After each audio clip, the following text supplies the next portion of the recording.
Hi, welcome to the Arrow Workshop. Today we're going to show you how to reload the P22 plier stapler. The P22 has a rear load magazine. You first need to remove the pusher by pushing in to unlock and sliding it out of the tool.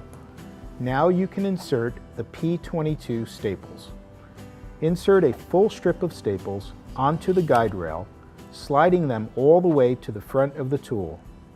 Reinsert the pusher until it locks in place. And now you are ready to use your P22 stapler.